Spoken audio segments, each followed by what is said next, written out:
Shalom teman-teman 2PM. Puji nama Tuhan kalau kita boleh bersama-sama kembali untuk merenungkan firman Tuhan. Saya percaya kasih karunia Tuhan selalu menyertai kita senantiasa. Apapun yang terjadi, percayalah Tuhan selalu ada bersama dengan kita selama kita menjalani kehidupan kita sungguh-sungguh takut akan firman Tuhan. Amin. Nah, hari ini saya mau mengajak kita sama-sama merenungkan firman Tuhan.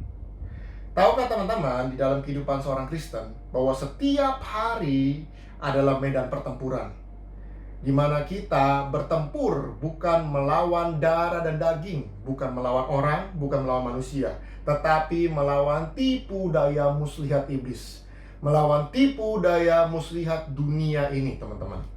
Nah, itu sebabnya firman Tuhan katakan di dalam Efesus 6 ayat 17, dikatakan begini: terimalah ketopong keselamatan dan pedang roh, yaitu firman Allah. Apa itu ketopong keselamatan? Ketopong keselamatan, the helmet of salvation, itu berbicara satu alat, satu pelindungan bagian kepala, teman-teman, seperti helm untuk melindungi kepala, teman-teman. Nah, apa yang terjadi yang kita harus perhatikan baik-baik di dalam satu tubuh nih, teman-teman ya. Kalau kepala terluka, kalau kepala mengalami cedera, kalau kepala kena serangan, maka pasti seluruh anggota tubuh akan berhenti bekerja, berhenti berfungsi. Makanya fatal banget kalau kepala itu bisa terluka. Dan itu sebabnya bagian kepala harus dilindungi, teman-teman. Nah, itu sebabnya dikatakan di sini ketopong keselamatan, the helmet of salvation, itu berbicara tentang keselamatan yang Tuhan Yesus sudah berikan, itu menjadi pondasi dalam kehidupan kita. Karena dalam pikiran-pikiran kita, teman-teman, pasti yang namanya keraguan-raguan, ketakutan, kekhawatiran, itu pasti akan iblis berikan di dalam pikiran kita, sehingga kita meragukan firman Tuhan. Nah, makanya teman-teman, the helmet of salvation, ketopong keselamatan, berbicara tentang apa? Satu pondasi untuk membuat kita maju menjalani kehidupan ini dengan sungguh-sungguh percaya ada pengharapan di dalam dia. Seorang tentara, seorang prajurit tidak akan mungkin mau maju berperang kalau dia tidak yakin dia akan menang di depan sana. Pasti mereka akan bilang, buat apa? Saya harus berkorban, saya harus berjuang, saya harus mati-matian, toh nanti juga saya akan kalah.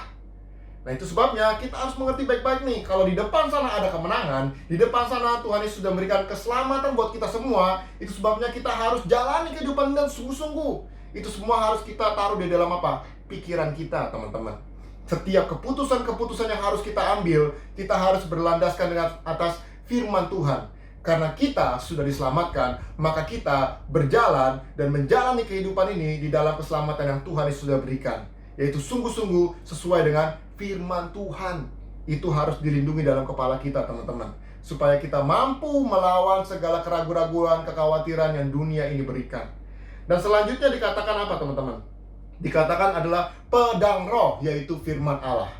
Nah, kalau teman-teman perhatikan, pedang roh ini adalah senjata yang dipakai untuk menyerang musuh. Tuhan Yesus pada waktu dia dicobai si iblis di padang gurun, yang dia pakai adalah apa? Pedang roh. Makanya pada waktu iblis selalu bilang, wah, nanti kalau kamu begini, kamu akan begini, kamu akan dapat ini, kamu akan menikmati ini. Tetapi Tuhan Yesus bilang apa? Ada tertulis, firman Tuhan katakan. Dan ini yang akan membungkam iblis untuk diam. Karena selalu tipu muslihatnya itu, selalu tipuan daya segala sesuatu yang membuat kita jadi tergoncang, membuat kita jadi ragu-ragu akan firman Tuhan, itu harus dikalahkan dengan firman Tuhan, teman-teman. Nah, caranya bagaimana? Caranya dengan yang pertama, kita harus belajar Alkitab. Yes, Alkitab firman Tuhan ini harus kita pelajari, teman-teman, sebagai satu fondasi, janji dan perkataannya Tuhan. Kalau dia berjanji, pasti dia akan tepati. Karena dia itu Tuhan, dia bukan manusia. Janji manusia hari ini bisa ada, besok bisa berubah. Tetapi janji Tuhan kekal sampai selama-lamanya. Kalau dia berjanji kepada hamba-hambanya, para orang-orang ada di Alkitab, dia pun akan berjanji, dia menepati itu semua sesuai dengan janjinya sampai hari ini, teman-teman. Nah, makanya harus kita pegang sungguh-sungguh janji Tuhan. Yang kedua adalah kita harus meresponi firman Tuhan yang kita baca, kita renungkan sebagai perintah. Bukan kalau mau, kalau bisa, kalau ingin, bukan. Tetapi perintah, saya harus melakukan firman Tuhan. Segala sesuatu dalam kehidupan saya disesuaikan dengan firman Tuhan. Itu yang akan saya lakukan. Ini firman Tuhan akan menjadi satu jalur, satu fondasi di mana kita akan menjalani kehidupan ini, teman-teman. Dan yang ketiga adalah apa? Kita tidak bergantung kepada alasan-alasan kita sendiri, tetapi kita harus landaskan itu di dalam firman Tuhan dalam mengambil setiap keputusan-keputusan kehidupan ini, teman-teman. Masa-masa yang sulit kadangkala menggoda kita untuk melakukan hal-hal duniawi, tetapi teman-teman harus ingat baik-baik, apa yang firman Tuhan katakan, itu yang harus kita pegang, itu yang harus kita putuskan.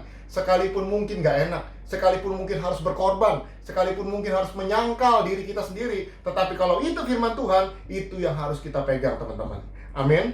Nah, dari semua apa yang kita lihat, teman-teman, apa yang kita pelajari, kenakan selalu ketopong keselamatan, the helmet of salvation, dan pedang roh, supaya kita mampu melawan tipu muslihat iblis, dan kita maju menjalani kehidupan ini dan tampil sebagai pemenang yang sudah Tuhan Yesus selamatkan.